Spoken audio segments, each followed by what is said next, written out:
Saipul Jamil resmi laporkan Dewi Persik ke polisi karena kasus pencemaran nama baik.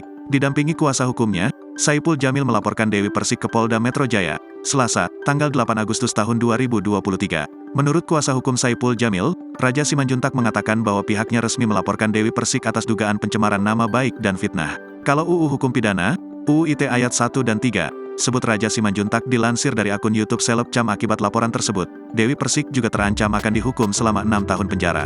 Ancamannya 6 tahun penjara, kata Raja Simanjuntak. Dilanjutkan kuasa hukum Saipul Jamil yang lain, bahwa pihaknya melaporkan Dewi Persik karena ada 2 video yang sudah diunggah oleh Dewi Persik.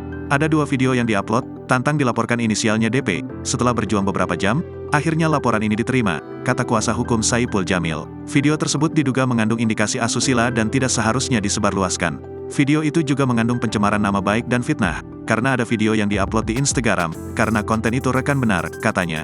Dengan adanya laporan tersebut, Saipul Jamil mengaku belum akan membuka pintu damai untuk mantan istrinya. Kita ikuti proses selanjutnya, karena kita sudah masuk somasi pertama dan kedua, kata Raja Simanjuntak. Pihaknya juga sudah 2 kali meminta agar Dewi Persik mengklarifikasi video yang pernah dibuatnya itu. Namun sayangnya, Dewi Persik tak kunjung menjawab somasi dari Saipul Jamil. Kita memang untuk DP supaya bisa mengklarifikasi sebenarnya, tujuan kami seperti itu, kata Raja Simanjuntak. Klarifikasi apa niatnya mengunggah video itu, apa niatnya? Kan gitu, lanjut Raja Simanjuntak. Menurut Raja Simanjuntak, sebenarnya bukan masalah somasinya tidak digubris oleh Dewi Persik, melainkan Saipul Jamil hanya ingin penegakan hukum yang berlaku di Indonesia. Jangan ada lagi nih yang terjadi seperti Saipul Jamil, katanya.